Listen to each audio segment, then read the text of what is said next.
Hollywood si Miss Ito. Guys, story time. Funny story. Guys, nandito kami ni attorney sa Starbucks, Tiendesitas.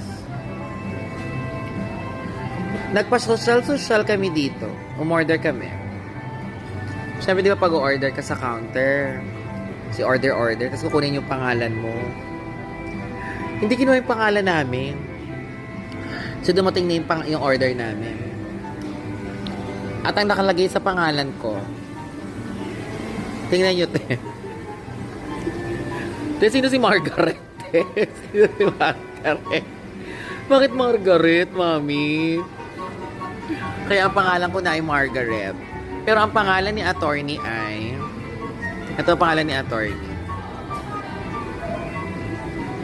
Margaret din. Kambal kami. Sino si Margaret?